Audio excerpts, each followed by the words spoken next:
reason. Let us begin today's debate with that spirit. Good morning, ladies and gentlemen. I'm Cadet Hasita, and it's my pleasure to welcome you all. And I'm Sandeep. Together, we are delighted to host this intellectually charged event, the Inter-House Debate Competition 2025. Today, we gather not just to speak, but to think, not just to argue, but to reason.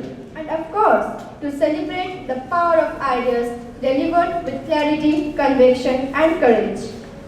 A good debate encourages critical thinking, reasoning, and respectful disagreement. Moving forward, we are deeply honored to welcome our respected Commandant Sir, judges, teachers, and of course, my dear fellow mates. Principal Sir, your presence evaluates this occasion. We were privileged to begin today's program with your guidance. Now, we have the privilege of hearing a few words from our Honorable Sir. Please join us in welcoming Principal Sir to share your thoughts with us.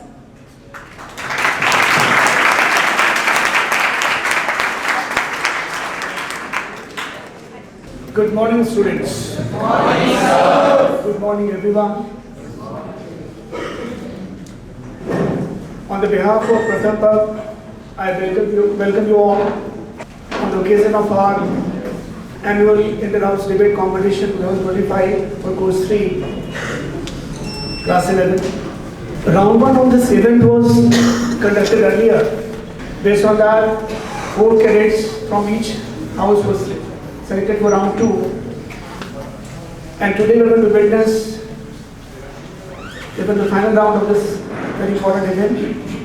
It is wonderful to see that our vibrant DDA campus is buzzing with energy, anticipation, and promise of powerful words during the debate. My dear students, winning is great, but the true victory lies in the skill that you have honed, a confident presentation, public speaking, a very respectful engagement with opposing point views of opponents, and lot more. And all these skills are going to add up to your leadership qualities in your coming future. Every participant, whether you win or lose, you have already won a very significant victory in terms of personal development. During the debate or maybe participating in the debate, I extend my sincere appreciation to all the participants for preparing for this event so diligently. From last 1 week, your preparation, your hard work was very evident, and already you have won, or already you have made us proud. I congratulate our brilliant team of English faculties for organizing such a wonderful event. May this event be a sounding success, exchange of intellect, views. Let the war of words begin. Good luck to all the participants. Thank you. Jai Hind.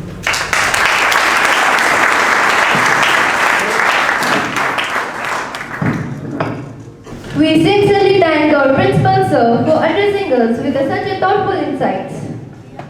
Your words of wisdom will encourage our debaters to engage with confidence and enthusiasm. Heading ahead, we are delighted to have with us our distinguished panel of judges.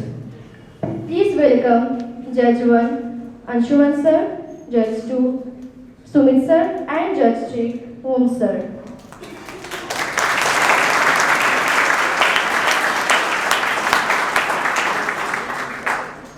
Our judges are not just evaluating, they are shaping the intellectual spirit of this event. We are thankful to have their expertise with us. Now comes the moment our debaters have been waiting for, the theme of the debate. And the topics are: which delivers true justice, capital punishment or life imprisonment? And second, should wealthy nation be obliged to accept refugees? The topics that will challenge minds, spark decisions, and perhaps even inspire new ideas. Everything have their own rules and regulations. So the rules of the inter-house debate competitions are as follows. First, each participant will be given 2 minutes to present their views. Exceeding the time will be result in a deduction of marks. Interruption during a speech is strictly prohibited. Participants will judge on content, clarity, confidence, language, and rebuttal round. The decisions of judging panel will be final. We request all speakers to adhere to their guidelines. They say debates are proof that humans can disagree without sending each other angry WhatsApp messages afterwards.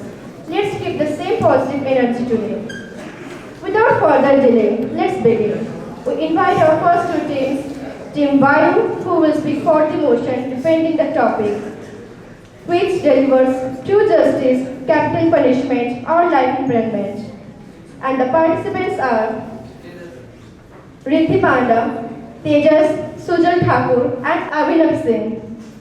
And the second team is Jal, who will speak against the motion, challenging the topic. And the participants are Prithviraj Chauhan, Alabya Sharma, Saumil Gupta, and Mukul Joshi.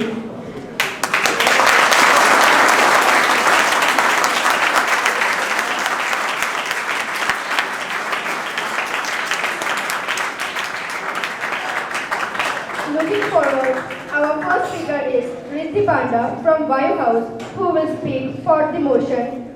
Please put your hands for him.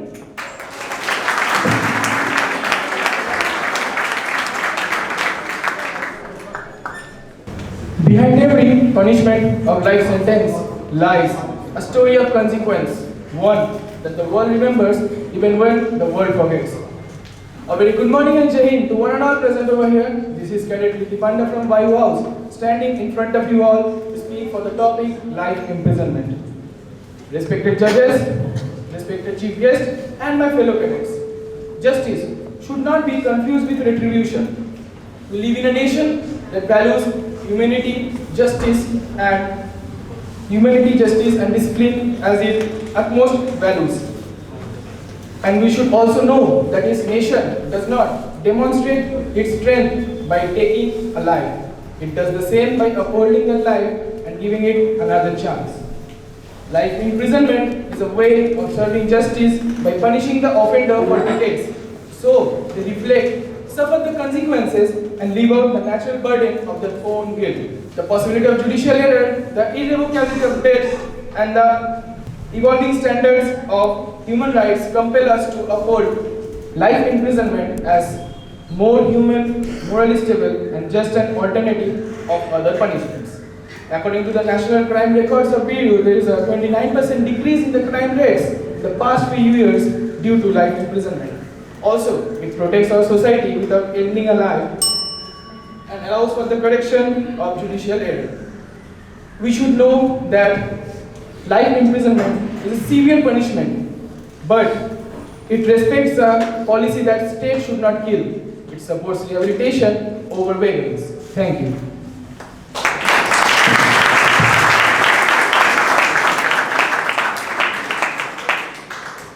Wasn't that an impressive argument?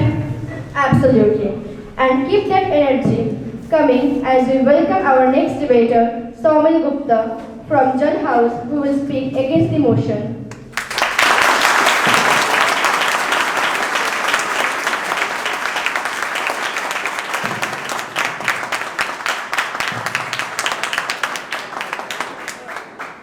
When a crime shakes the soul of a nation, the punishment must shake the conscience of the criminal.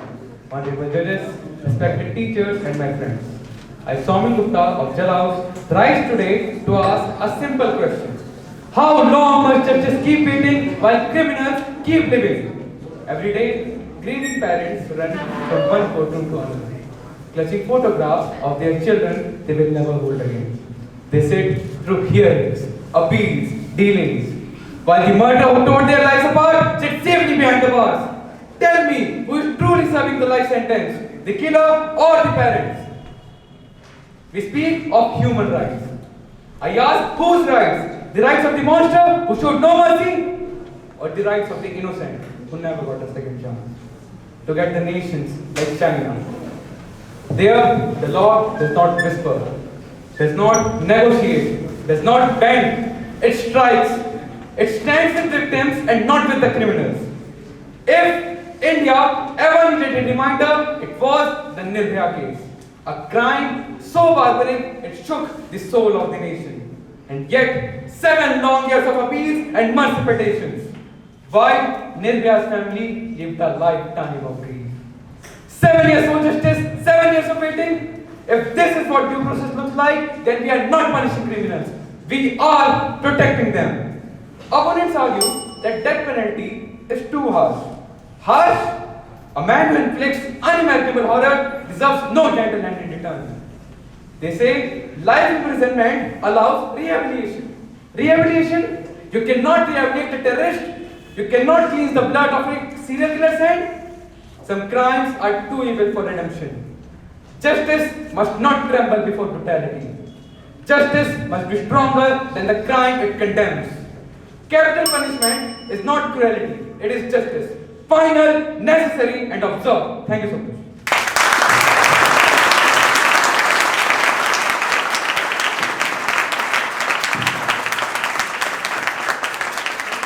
Thank you for sharing your perspective. Next up, we have Tejas to share his viewpoints.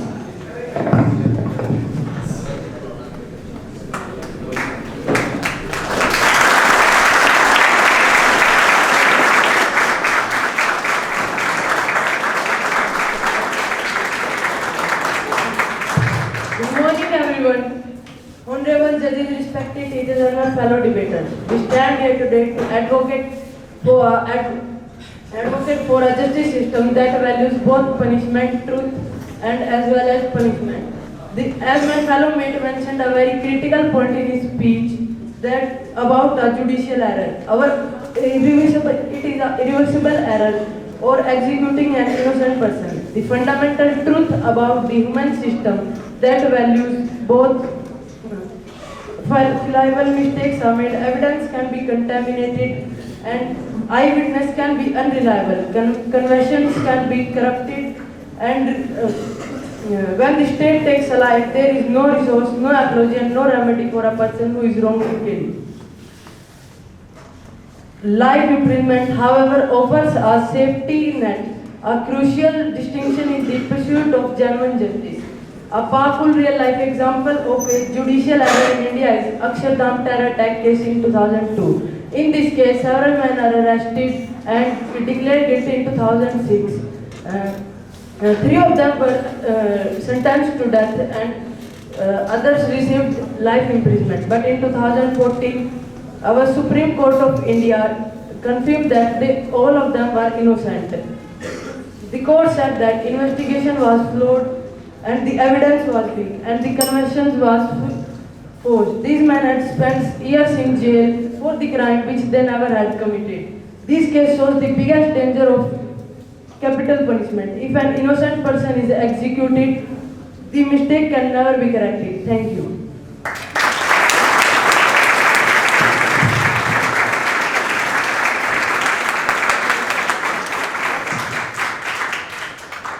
Delighted to see House full of energy.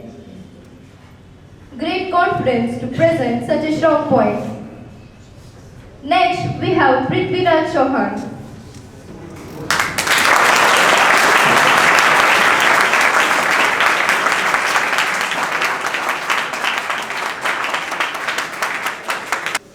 Honorable judges, respected teachers, and fellow debaters. I am Cadet Prithviraj Chauhan of Jal House, and today I stand firmly for the motion that capital punishment is the highest and most proportionate form of justice. We all value mercy, but justice can't rest on mercy alone. Not when confronted with a crime so deliberate, so devastating, that anything less than the highest consequence becomes an evasion. Capital punishment stands when all lesser penalties fail. It reinforces the moral order, it reinstates proportionality, and ensures that those who extinguish in life with full intent face a consequence equal to their choice. When a crime destroys the value of life, the law cannot pretend that all lives carry the same weight. In extreme cases, terrorism, premeditated brutality, and brutal crime, radicalization inside prisons, orchestration of violence within, and the rare but catastrophic possibility of escape remind us that there are individuals which are dangerous even behind bars. Opponents dismiss deterrence, but deterrence is not philosophical, it is historical. Nations which enforce capital punishment for the gravest offences record lower rates of repeat violent crime. India's rarest of rate of crime shows that there are some crimes which deserve exceptional punishment. Capital punishment is not vengeance, it is accountability. It ensures that justice does not soften under emotional strain, but rises to meet the weight of the crime committed. In choosing the supreme penalty for the most supreme crime, we choose order over chaos, justice over sentiment, and proportionality over compromise. And in delivering justice with clarity, not hesitation, we protect the sanctity of innocent life and uphold the conscience of a civilized society. Thank you, everyone.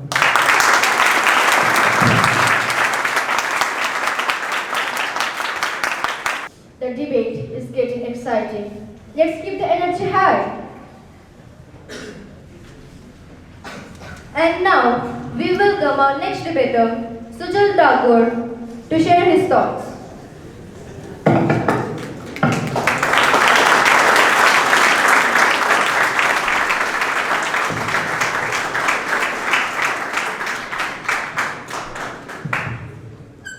As Martin Luther Jr. wisely stated, returning violence for violence multiplies violence, adding deeper darkness to a night already dirting of stars.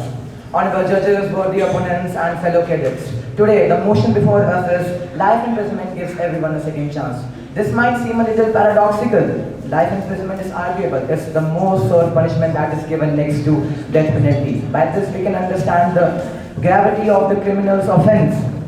But still, I stand before you to not defend a policy, but to tell about the humanity that it's all over than the crimes. Second chance, the chance for genuine reform. Our objective in justice is not merely retribution, an eye for an eye that leaves the whole world blind.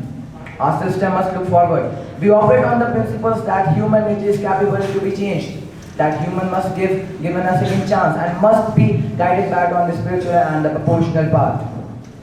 They can be, with good guidance, they can be guided back to the right path. Furthermore, it provides an important safeguard against the judicial errors, as sometimes judiciary and the state can also do some errors which will be irreversible. Critics may argue that some crimes are so inhuman and brutal that no second chance must be provided. But as an leader and defender of the justice, we rise above the primal argue of the leniency. We must uphold the Indian Constitution and the basic human rights that the Article 21 of Indian Constitution gives, the basic right to live. I would like to conclude my speech with not an abstract philosophy but an real-time example. Sudhir Verma from Bihar jail. He was convicted for a brutal crime. A man, society had all the reasons to kill. But in jail, he transformed. He changed himself. He still completed his study. He completed his graduation. He even earned a law degree. Later on, he helped his inmate to fight their own legal case. He became a beacon of hope. His story proves that life imprisonment can reform person and give them a second chance, not only for the betterment of them, but for the betterment of others too. Thank you.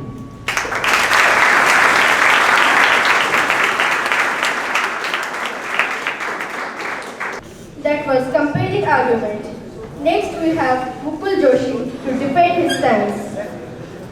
Greetings from Jal House. I am Cadet Mukul Joshi and I am here for supporting capital punishment. Ladies and gentlemen, please I request your attention now. As you all know, crime, incidents and accidents are prevalent in nation and even outside of it. But today I would like to enlighten you some strong points which will change your mindset. Yaqub Mammon, the terrorist from the land of devil. He was the mastermind and coordinator of 1993 Mumbai bomb blast. He was sentenced to death by Chief Justice of India by 30 July 2015. Now, this is a question for all of you. Should we leave such monsters alive? People who involved in such terrorism activity, they are not just anti-nationalists, but they are anti-humanity. Secondly, do you know one strong point? India, USA, Japan and Singapore law says that death penalty will only be applicable for terrorism, mass murder, serial killing, brutal crime incident like rape and child abuse. Please tell me, are we that weak that we can't even decide what is right? Should we leave such people who are devil in the shadow of human? I think we are the weakest. Yes, you heard it right. I think we are the weakest in the entire world because we are still debating over it. Your society is going to be unsafe. Your aura will be breaking minors. Your protection layer will be destroyed. If you all want a proper justice, please rise. I repeat, if you all want a proper justice, please rise and really want to set an example. Please, before supporting any of the people related to this heinous crime, please imagine yourself as the victim of story. Thank you.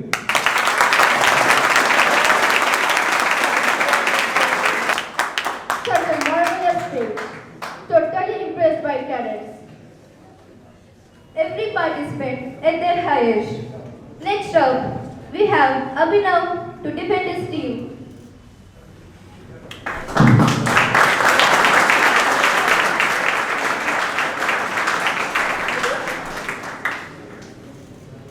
Respected teachers and my dear friends, I, Cadet Abhinav Singh, in front of you to explain why life imprisonment is safer, fairer and more humane than capital punishment.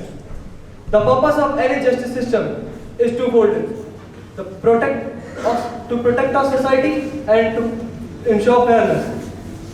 Life imprisonment fulfills both. It removes dangerous criminals from our society, but it leaves a room correction for a mistake if a mistake has been made. We must remember our judicial system. No matter how advanced, it is not perfect. There are cases where innocent people were wrongly convicted. A powerful example is Akshardham case, where individuals were sentenced to death, later found innocent. Imagine, if their execution is already took place, such a mistake is undone. This shows the capital punishment carries a risk no society should take. Life imprisonment, on the other hand, delivers strong punishment. It ensures that the guilty person spends years behind bars, facing the consequences of their action. But it also avoids the irreversible cruelty of the taking a life. It gives a court chance to correct the error and gives society a justice system that fair yet humane. In the end, true justice must be strong, but it must be also careful. It should protect society, not end possibilities. Life imprisonment achieves this balance. That's why it is the better alternative of capital punishment. Thank you.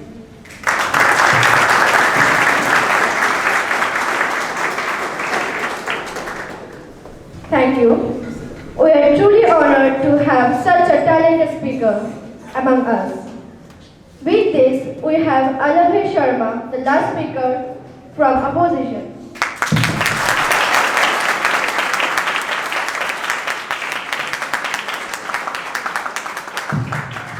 Good morning, everyone.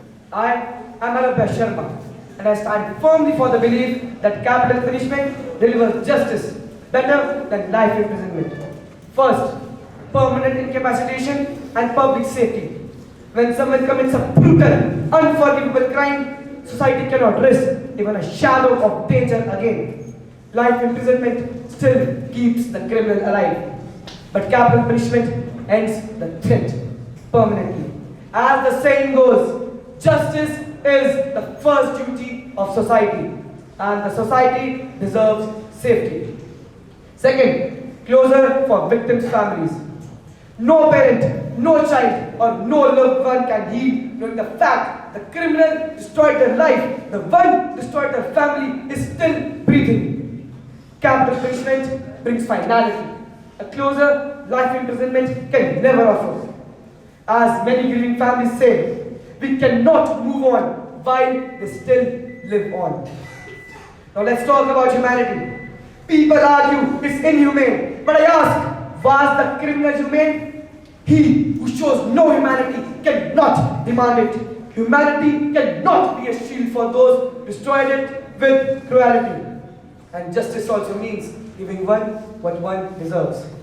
If someone deliberately takes an innocent's life, they deserve the highest punishment our system can give.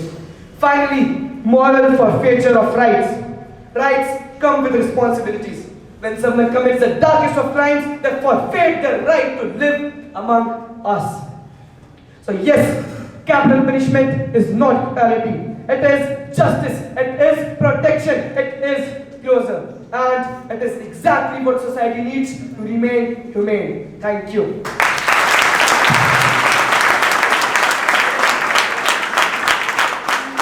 Ladies and gentlemen, put your hands together to applaud debaters from both the houses for their truly excellent performance.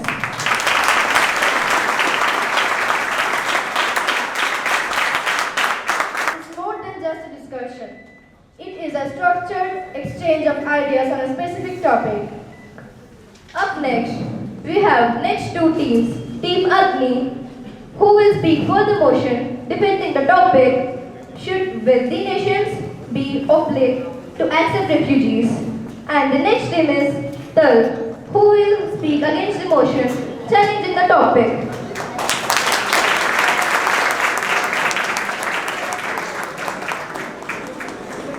The participants from Agni House are Sudhir Verma, Pratham, Anamika, and Vaishnavi Singh. And the participants from Thal House are Sudhir Yogendra Kumar, Karthik Khan, and Bhavjit Singh. I would like to call Surbi from Agni House, who will speak for the motion defending the topic. So, let's encourage her with a heartfelt applause. Wealth is power, and power comes with great responsibility.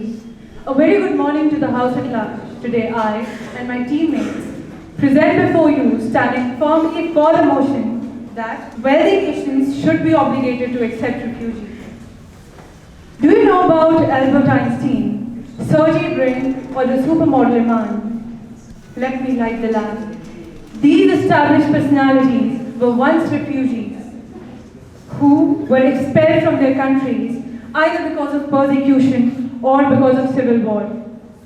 And what they did was nothing but added value to the global sciences, theatres, and economy, representing the nations they became part of. Today, about 73% of the total refugees come from countries like Syria, Sudan, Afghanistan, Ukraine, and Myanmar, and they choose to migrate to countries which are yet seeking development, like Uganda, Tokyo, and Colombia. While all this, we have a question to ask from the rich nations. Despite having enough resources, what are the rich nations doing? And they talk about shared responsibility and cooperation in the UN Charter. What hypocrisy! In our past, we have been presented with an extraordinary example of this shared responsibility by Prime Minister Indira Gandhi, who had ordered Field Marshal Sam Manekshaw to take care of the refugees in East Bengal and take the war situation under control. In the end, I would like to conclude by saying that the wealthy nations which refuse refugees are just like a lighthouse which refused to shine. Thank you.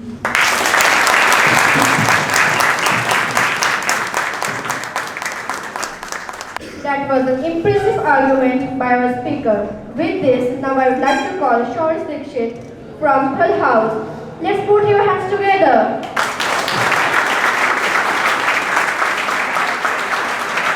Good morning to one and all present here. Today we, the debaters, have gathered upon this stage to wrangle on the topic, should wealthy nations be obligated to accept refugees? And we, the students of Thal House, are going to speak against the motion. Have you ever wondered why our relations with China wasn't so much that it led to a full-fledged war in 1962? Do you know? Do you know? Well, if you don't, then let me tell you. While accepting refugees is often seen as a moral imperative, it also possesses security risks. Therefore, nations should never, never, never be obligated to accept refugees indiscriminately. A historical example is the acceptance of Tibetan refugees by India in 1959.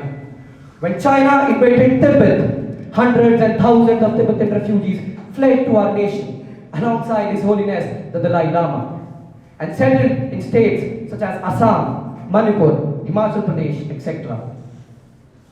While this was undeniably a 100% humanitarian act, China perceived it in a different way. China thought that it was the invasion and interference of India in its own personal affairs. Therefore, we had to go for the Sino-Indian War in 1962. As an outcome, we lost the area of Aksai Chin, a painful outcome we're still reminded of today. In the end, I would like to conclude by saying that nations must retain the sovereign right to intake refugees based on both humanitarian capacity as well as national interest considerations. Thank you. That's all from my side. Every speaker brings something unique to this debate. Next we have Ridhima. Further substantiate the stance of my team, I'd like to put in forth a question for you to ponder on. Should wealthy nations really consider helping those in need as an obligation or moral duty? We as the preachers of humanity, this house echoes the answer, no. This is a shared responsibility, not a charity. We following the UNO Charter say that we do promote global stability, whether as obligation or as a moral duty. Countries like Uganda, Turkey, Colombia, being developing and underdeveloped, are accepting refugees. Why this disproportionate ratio of immigration refugees is there? Well, it is revealing because the top 6 rich nations hold together less than 9% of the total world refugees. Well, yes. Isn't this a selfish deed of rich nations? Yes, it is. The poorer countries, they are outstretched, they are overstretched due to this, they are in burden. Well, now I'd like to conclude my speech by saying that wealth without empathy is wasted power.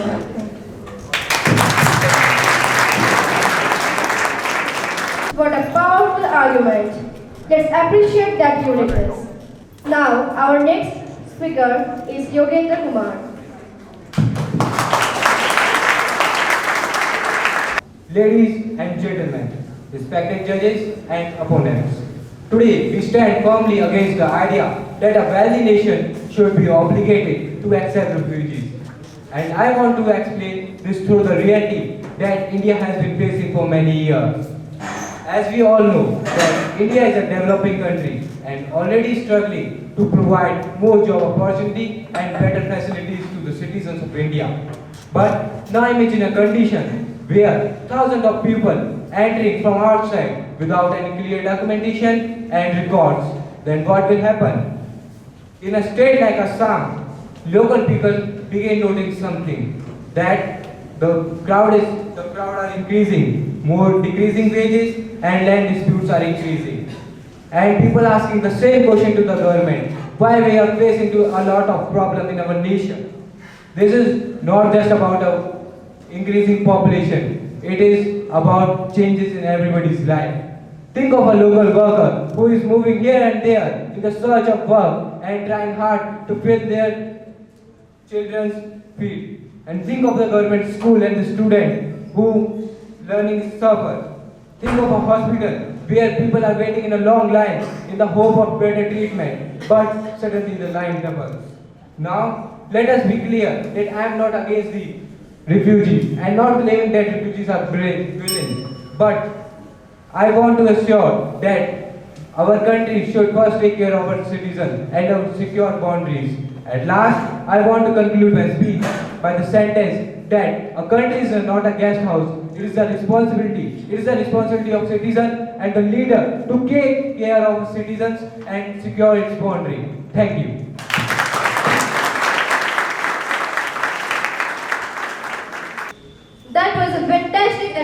on the stage. Every participant is giving their best today. Next up, I would like to call Anamika. Let's give her a warm round of applause.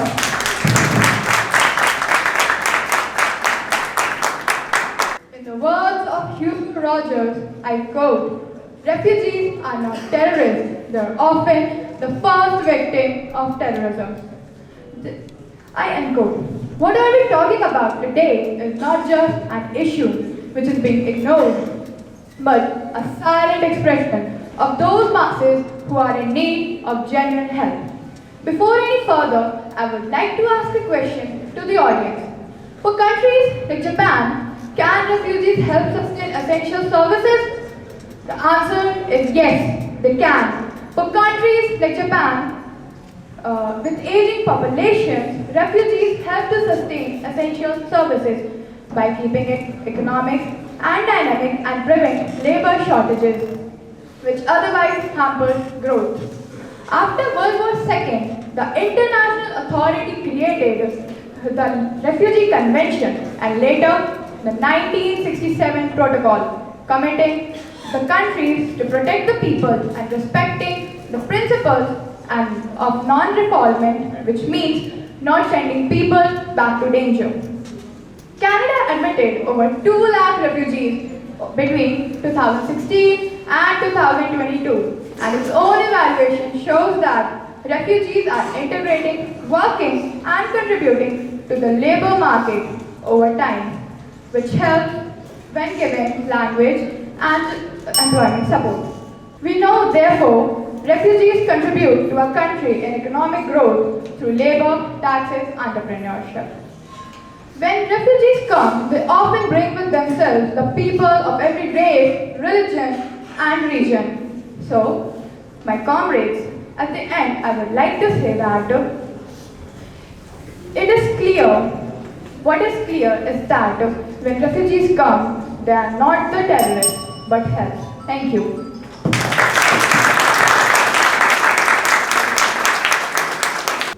Our debates are on fire today, and keep that energy coming as we welcome our next debater, Bhavjit Singh. Jai Hind to one and all present here. I'm Cadet Bhavjit Singh from Thal House, going to speak on the topic that wealthy nations are obligated to accept refugees. Imagine inviting strangers to your country and not even knowing whom among can cause damage, social tension, and heavy burdens on your families. When countries are also obligated to accept refugees, this is what they face. Recently, a court in Kolkata sentenced 5 Bangladeshi refugees to life imprisonment because their involvement in the major 2016 terror conspiracy. They allegedly entered India illegally and possessed fake Indian documents and set up bomb blasts and terrorism in India. These cases are continuous and their arrestment is also continuous because of their forging fake Indian documents to just settle in the country. Just for a second, look at the case of Germany. In year 2015, Germany opened its gates and said, "Come in, we will help you." And you can't even imagine, within a month, millions of refugees arrived. Firstly, it sounded noble. But you can imagine if you invited 5 friends for dinner and suddenly 50 show up.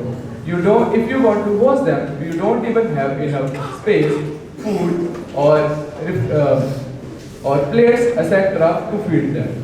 It was the case of Germany. Cities have to build emergency shelters in the stadiums.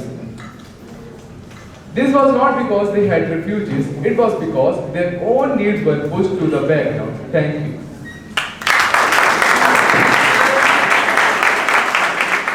The debate is getting exciting. We truly appreciate the dedication of each participant. Now, I would like to call Vaishnavi to make competition more spectacular.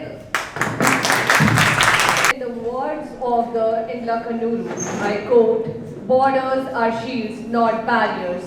Today, I stand here to conclude the stance presented by my team. We are humans, aren't we? So why carrying out humanitarian duties is so a very task for the rich countries? like USA, Russia, and Canada. Do you think that morality becomes optional once a country becomes wealthy? No, folks. It is when truly there becomes an obligation to carry out those duties which makes us human.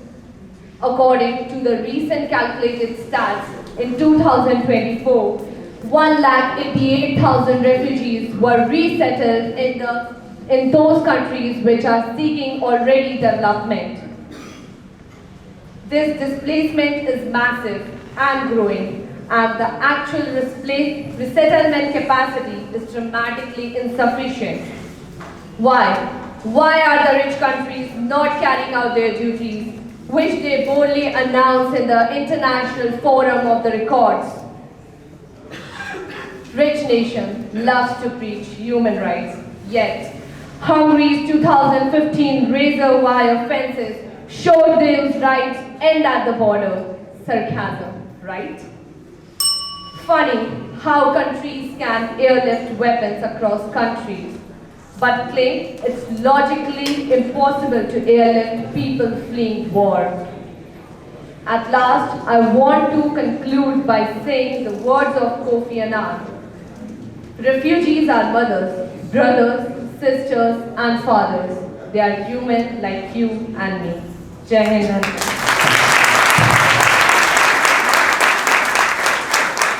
Now we're excited to hear the viewpoints of the last speaker of round 2.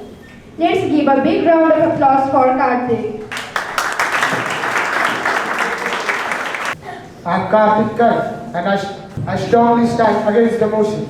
Ladies and gentlemen, today we stand at the junction between emotion and practicality, between what feels right and what keeps the nation stable. We are not against refugees. They should be helped. But help should never be forced. A nation is not just wealthy because it has money. It is wealthy when its children have education, its elders have healthcare, its women have safety, and workers have dignity. Let still be here that wealthy nations should be obligated to accept refugees. Let me ask you a question.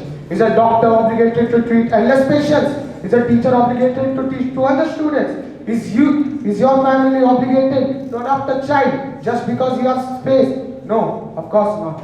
And let me remind you that how bringing two different ethnic groups together has always caused chaos. Let it be Hindu Muslims in India, let it be Jews and Arabs in Israel, Palestine. Whenever two ethnic groups were brought together overnight, the peace was the first casualty. And hatred is never limited to one generation. It always gets multiplied and passed on to the next generation. So, I want to only say that a humanitarian decision cannot be taken at the cost of national security and economic balance.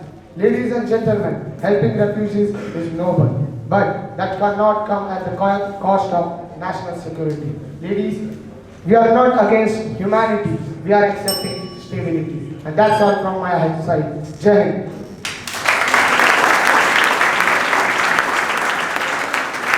What an energetic argument. The speaker really brings something unique to this debate. Let's match the energy. Let's give them a big round of applause.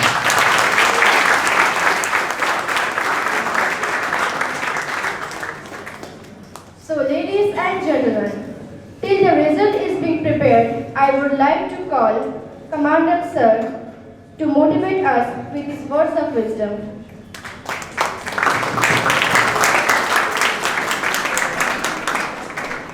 Good morning, Principal Sir, staff, faculty, and of course I forgot saying good morning to my students when I came in the morning. So I wish you good morning now. Okay? Okay.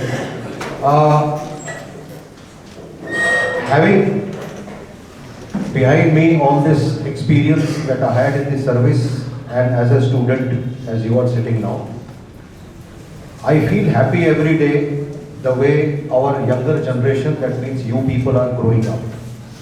Okay?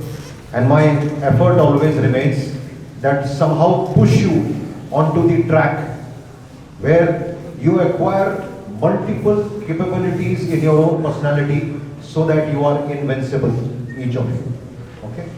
Luckily, the faculty, the principals, sir, under their guidance, even the topics for debate that have been picked up are very relevant, very current, and the best thing is now I can correlate. They are very closely related to the SSB group discussions and the lecturate that are about to come your way in case you clear your NT exam. Okay? Secondly, the participation level and the content. So, this content was exceedingly well, and for the motion and against the motion. There was a debate between the reason and the extremities of meeting the ends of justice. Okay? And it was very well handled by both the opposition as well as for the motion team. Each of them who participated, each student was marvelous in his or her own way. In years, I have not seen this kind of a performance, what they have given here. A good applause for them, all of them.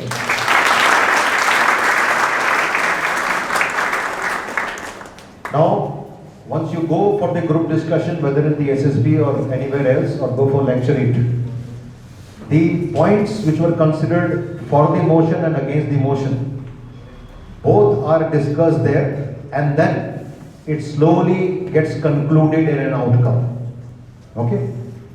All participants did a splendid job for a long time. I have seen many debates in many schools, including Army public schools, but this was one of the finest samples I have come across and I have seen. Okay? Continue carrying out such debates. You are automatically getting prepared for SSB. There is nothing more else to do that you must remember. And those people who are listening to it, they can also keep photostat of these content that they have collected with a lot of effort from various IT devices, and you can keep a copy with you. You can keep debating in your messes, in your classes, in your free time. Not only these issues, many other global issues that we are facing and challenges. Okay? Slowly, it will give you a lot of resilience yourself. Your growth will be very balanced one, and you will grow up with very balanced views on even the major issues that the world faces. Thank you very much. That's all for today. God bless you all.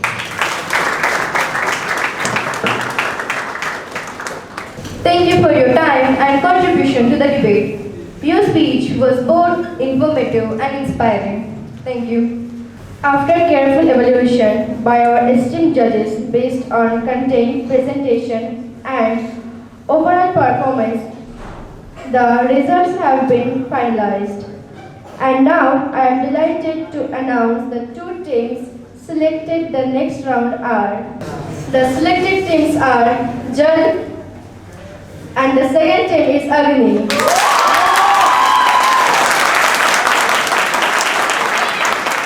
We also appreciate the efforts and enthusiasm of all participants. Now, we are moving forward for the third round, which is the final round.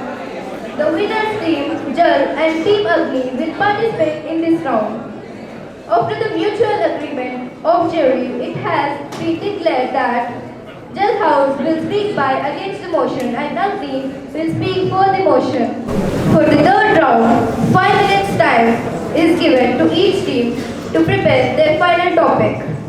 So let's begin. Now I would like to call the first speaker of this round, Sudhir from Agni House, who will speak for the motion defending the topic. Let's put your hands together. The question is whether intelligent machines can have emotions or can they be intelligent without emotions. Good morning to the House again. I stand before you yet again standing for the motion that AI makes us dependent and less creative. Though already known by my intellectual audience, let me define the term AI, that is artificial intelligence. It is a field of computer science which develops systems to perform tasks which otherwise require human intelligence. Now, if humans are already finding an alternative to perform meticulous tasks for their brains, primarily for their watch needles to go slow, then they are certainly waiting for an era where machines would be enough dogmatic. Being literate, we know that our brains, much like muscles, need to be exercised to be strong and healthy. However, being dependent on these tools has adverse effects. A survey of 2000 UK students found that 80% regularly use AI for their schoolwork. Here, I would like to introduce my audience to a new term, neuroplasticity. It refers to the brain's incredible ability to reorganize itself by forming new neural connections while strengthening the existing ones in response to learning, experience, or environment. Well, now, the jury shall certainly agree that a generation that's that this term, that's neuroplasticity, is surely enough not applicable to a generation that relies its support upon a tool which lays in hand everything. With this, I would like to conclude by answering that yes, machines can unfortunately be intellectual without emotions. Thank you.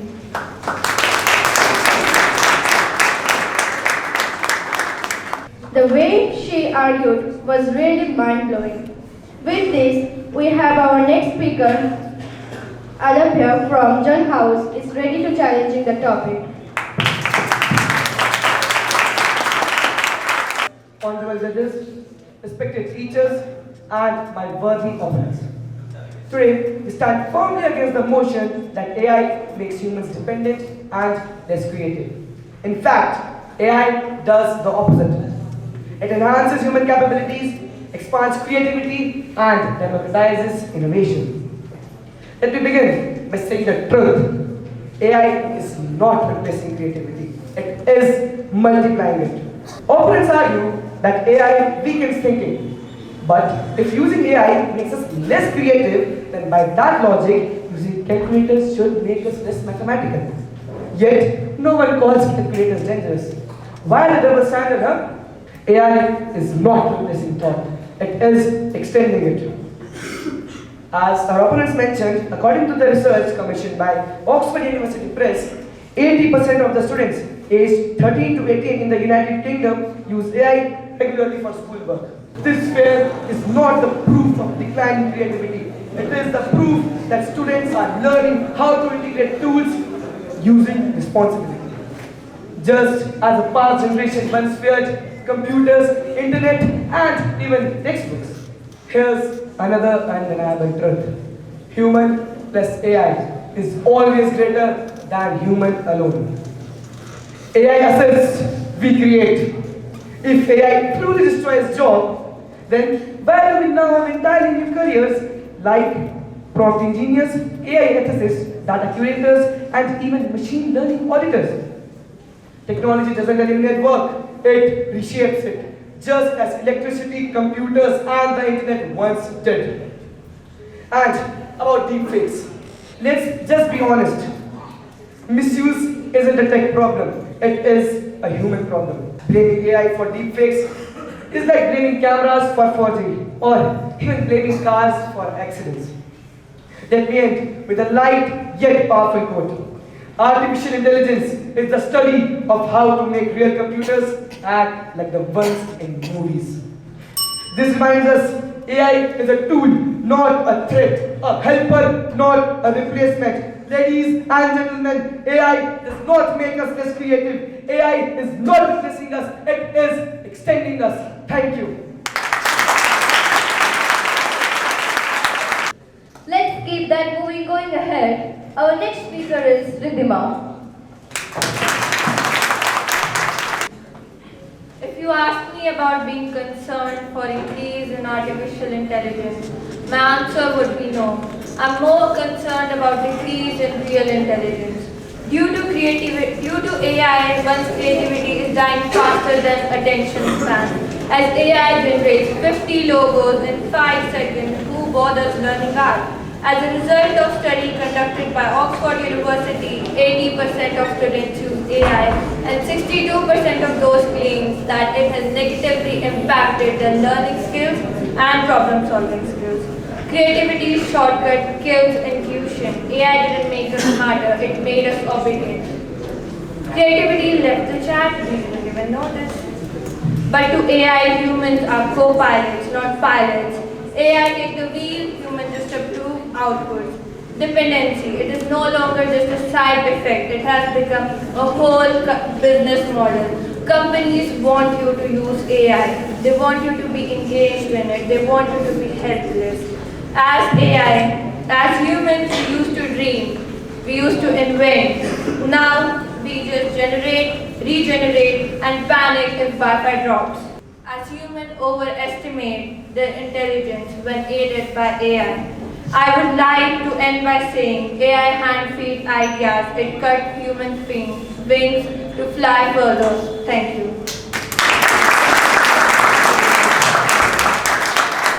Our debaters are really doing well today.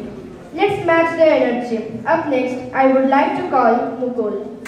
I agree with you, Ridhima. But as we all know, AI is considered a highly positive and transformative technology. Take a simple example. Canva and other design platforms have made human work more easier by the latest technology. Many of people claim that AI is eating human jobs, but the truth is different. Many of people, AI acts as a creative partner, not a replacement for human beings. It increases human potential rather than destroying it. AI is helping small businesses with the help of such tools. Example, design tools, data collection system, and automated customer services. Something that once required a big team can now be done by just one person with AI assistance. One major point I want to highlight is today many musicians use tools like Suno AI and Viva Music to create melodious tracks.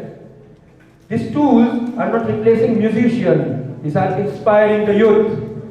People who never went to expensive studios, till now they are also willing to sing. These technologies are blessing because the world is advancing at 5G speed in such a fast moving generation. It is foolish, I repeat, it is foolish to say we should still work with our pen and paper. I understand the concern of people. I understand the concern of people who oppose AI, but tell me, what will you do when a person is using AI, is running at 5G speed, and you are still working at 2G with your pen and paper? AI will even become one of the biggest supporters in modern warfare. Yes, you heard it right. Just like horses were in ancient war. Today, wars are not fought only with tanks and missiles. They are fought with data, codes, drones, and AI-powered systems. Before claiming that AI is waste or AI is dangerous, I want to say that AI is just like a fresh diamond found in an old mine. I repeat, AI is just like a fresh diamond found in an old mine. Clever and worthy people will definitely get my point. Thank you so much. That was an impressive argument by our speaker. Next we have Anamika. AI, I claim, is a vivid trap, a comfort too comfortable, a shortcut that teaches the mind to forget the long road. As the saying goes, convenience disguised as intelligence is the fastest way to dull a generation. A large experiment across 40 countries showed that high exposure of AI outputs did not improve the ideas of individuals. Humans have become copy machines using a better copy machine, and that is a smarter copy machine. And AI is a babysitter for the mind, not a gym. Students using AI for essays and assignments learn less because AI does the heavy lifting. Surveys and news reports show a large portion of people in which 45% of them are parents show that and they fear that AI will diminish the children's creativity and ability to think originally. Let's take a case where Google's medical AI mistakenly referenced a non-existent brain structure in published paper, demonstrating how AI can produce plausible but false info that professionals sometimes might miss. Let's talk about creativity now. AI doesn't inspire creativity, it kills it. When millions of people depend upon AI for inspiration, creativity isn't just weakened, it becomes uniform, bland, and mechanical. Relying on AI for writing codes or designing means humans never fully learn their craft. Over time, their natural creativity and problem-solving skills atrophy. A study shows that AI can generate many ideas. Those ideas often fall into patterns that are too similar, resulting in creativity becoming more predictable. Without any further delay, I would like to put forward a question. Brains on pause, box on applause. If AI is partner, why do so many people use it to dodge thinking? The answer we frequently get is that why think when a bot can do it for you? People stop thinking because AI gives instant answers. Therefore, the kernel of this entire concept is that we often forget to remind ourselves to be free from the boundaries of sweet words and the mellifluous voice of AI. We have created AI to assist us. Let's not allow it to replace us. Thank you.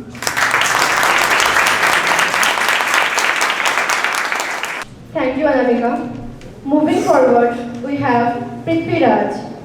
Honorable judges, respected teachers and fellow debaters, today I stand with conviction against the motion that AI diminishes human creativity or breeds dependency. Across history, every transformative invention was met with suspicion. The camera was condemned as the death of art, the typewriter as the end of authorship, the computer as the collapse of creativity, and yet art endured, originality adapted, and human creativity, far from shrinking, rose to meet the frontiers. AI is not a threat to creativity. It is creativity's newest instrument, a sharper brush, a larger canvas, a broader horizon. AI does not replace imagination, it magnifies it. It gives writers fresh angles, musicians new soundscapes, designers richer simulations, and thinkers the freedom to question, reshape, and experiment without limits. We call this dependence only because the tool is new. But think about it. We depended on fire and built civilization. We depend on maps and explored continents. We depended on calculators and solved problems our ancestors never dreamt of. Dependency is not weakness. It is evolution, just with a different name. Tools do not diminish humanity. They extend it. They elevate ambition, amplify ability, and liberate us from manual labor so that our minds can finally focus on creation, vision, and meaning. AI routes faster, but we decide the story. AI computes quicker, but we decide the purpose. And AI generates faster, but we decide the idea. The spark remains human, always. Remember one truth at the center of this debate. AI has no heartbeat. It has no wonder, no curiosity, no awe. It does not choose a purpose. It cannot crave beauty. It cannot hunger for meaning. The decision to imagine, to rebel, to dream, to innovate remains human. AI can generate patterns, but only humans can generate meaning. AI is not the downfall of creativity. It is its evolution. Not a shackle of dependency, but a multiplier of human potential. In embracing AI, we do not surrender the creative spark. We define it, we accelerate it, we propel it into a future where imagination has no ceilings. And so with clarity and conviction I affirm, AI does not make us less creative. It makes us more capable, more imaginative, and infinitely more powerful. Thank you.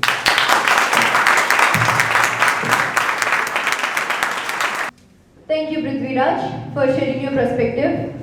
Next, we have Vaishnavi. As rightly said by great scientist Stephen Hawking, the development of full AI could spell the end of human race. The era, which is known for its artificial intelligence, is now being questioned, for nowadays people are not able to decide the outcome for its usage. The students who used to be once creative and have their own intellectual originality are degrading, for they are relying themselves to the data handed over to them by AI.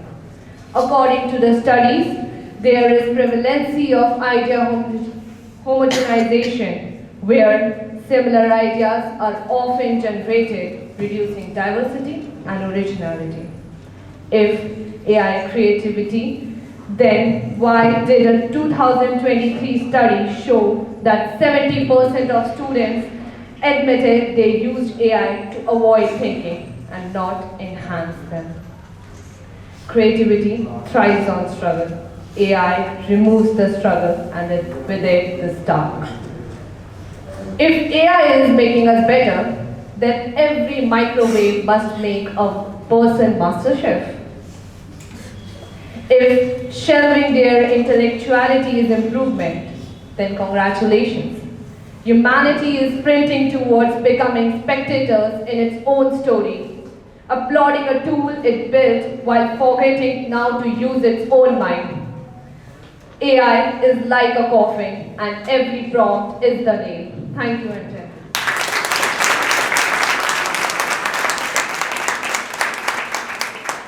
Now I would like to call the last speaker, Sumit. Let's motivate him with your warm applause.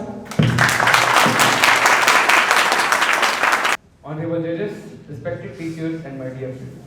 Today, I, Swami Gupta, stands firmly against the motion AI is making us less creative and more dependent. Let's stop exaggerating. AI isn't killing creativity, it's unleashing it. We are told AI is a threat, a shortcut, a crutch, but the truth is brighter. AI doesn't replace human imagination, it amplifies it. It doesn't think for us. It challenges us to think bigger, faster, and differently. Creativity isn't just struggle. It is possibility. It is ideas, connections, experiments, exploration. AI gives us tools to reach worlds we couldn't reach before. Need inspiration for a poem, a design, a story? AI doesn't steal your creativity. It sparks it. It opens doors that were previously locked. Think about artists, writers, inventors, students facing deadlines, blank pages, and endless obstacles. The motion claims that AI is making us less creative. No, the only thing AI is dismantling is our excuses. The days of blaming lack of resources, lack of skills, or lack of time are over. If you are not creating now, with all these tools available, it's on you, not the AI. AI isn't replacing effort. It is giving firepower to focus on what matters most, turning ideas into reality. Proposition asks, what about memory? AI doesn't destroy our minds. It frees them. We no longer need to memorize every detail. Instead, we can channel our energy into thinking bigger, connecting ideas and experimenting boldly. Yes, privacy in data matters. Yes, tools must be used responsibly. Fear of AI doesn't make it dangerous, but misuse does. Blaming the tool for our choices is like blaming a pen for a bad essay. They ask dependency. I say only if we let it be. AI doesn't think for us, not unless we stop thinking ourselves. It doesn't consume creativity, it accelerates it, showing us what's possible and letting us go further than ever before. We are not becoming passive, we are becoming collaborators. Human creativity is still the spark and AI is the amplifier. It doesn't erase imagination, it multiplies it. It allows us to explore, refine and reinvent. Ladies and gentlemen, AI will not destroy creativity. It will not weaken us. It will empower us if we dare to use it. Creativity is human. Memory is human. Imagination is human. And now, with AI as a partner, our creativity can finally reach beyond human limits. Thank you so much.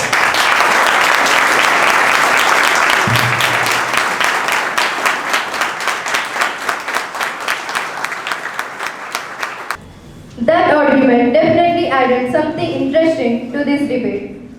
Let's celebrate with that strong round of applause. We now move to rebuttal round where speakers may counter their arguments of the opposition. The team can ask opponent team 4 questions each. Your voice matters, your ideas matters. Keep speaking, keep thinking, keep questioning. Be confident, concise and construction. Before I ask my question, let me clarify the core issue. Creativity has never been about the tool, but about the mind using it. Today, we live in the most creative era ever recorded. We publish more music, more art, more writing than at any point in history. So, the question is, if AI supposedly kills creativity, why is the world producing more art, music and design today than ever before? Thank you. As you asked that it's AI because of which we are able to create more, then my answer is no, because it's actually the people who are creating music with the help of AI, they are making their music better.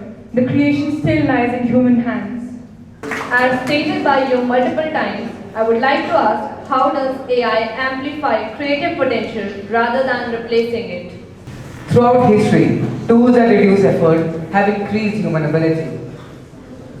The calculator did not kill mathematics, it strengthened it. A UK OUP report, as mentioned by the opposition, shows 80% of students use AI regularly. Yet, creativity hasn't declined. If using AI makes us less creative, then by the same logic, using calculators should make us less mathematical. Using microwaves should make us less efficient. So why is AI singled out as dangerous, while using calculators or not? A good question I saw on Google yesterday. Well, calculators are simple tools, while AI, talking about AI has got algorithms that tempt human brains to act according to them. Well, keeping that aside, we also have a lot of friends who can help us. For example, artificial intelligence. People say AI is making us lose jobs. If AI is supposed to replace humans, then why do companies still want humans, not the AI, legally responsible for every mistake that AI makes?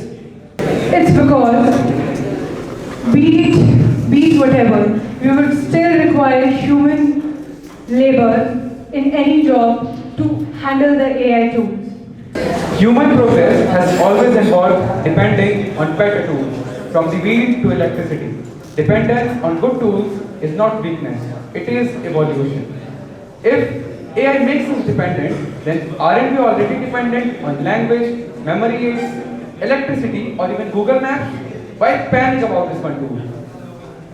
Well, as you talked about language, let me say, when there was no language in the Stone Age period or even before that, people still used to communicate with each other. Now it's time for Agni House to ask Jal House questions.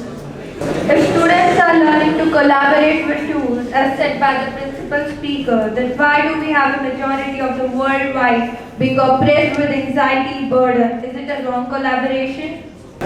Well, excuse me, in my opinion, I don't think the world is being oppressed by anxiety. And even if it were, AI is made to help us. And that's why we are fighting this stance on this debate. Thank you. So the next question for you is, how can you claim that AI doesn't create dependency when surveys show over 60% of young professionals feel unable to start a task without AI tools? As mentioned in the earlier two speeches, we depend on fire and build civilizations. We depended on maps and explored continents. And I've also mentioned this in my earlier speech as well. Misuse isn't a tech problem, it is a human problem. We cannot control how many humans are dependent on AI, only humans can do that.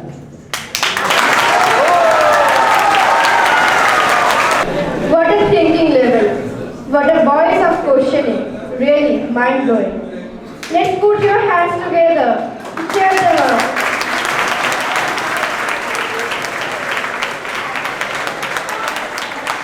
up. This round was even better than the first one. I was flabbergasted, amazed, and surprised to see the creative talent in this course. तो तुम लोग को मैं डांटता रहता हूँ, बात अलग है, okay?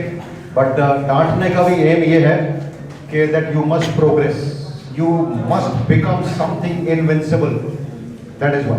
Okay? It is creativity versus AI.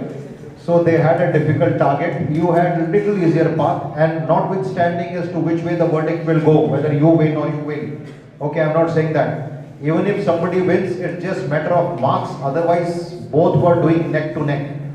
And what I was surprised most was that on the spot, the depth of questioning you had was tremendous. And AI is not the full stop. We are now graduating to quantum. We had already touched this subject in a little brief way earlier. Okay? And ultimately, when we cross quantum also, we will get into the same thing or the concept that we know as Shiv Shakti concept. You all know it. There is hardly any line left between the reality and the perception. It looks both the same. Thank you very much. I think results are about to be declared. So sir will come and declare your results. But well done. Thank you. We will now announce the second runner-up team, and the second runner-up team is Thal House. Give them a round of applause. Give away the prizes. I call upon Director Ma'am to present the prizes.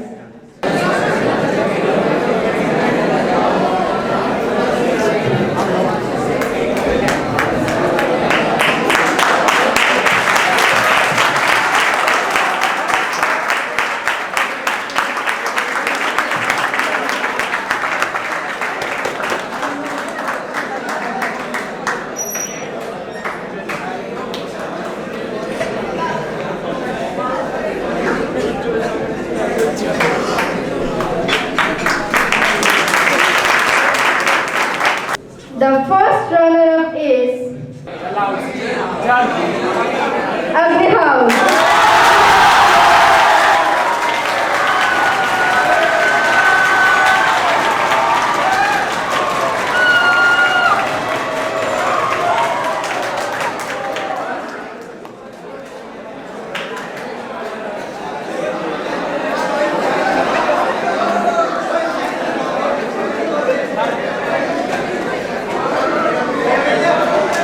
The winner of Inter-House Debate Competition of 2025 is...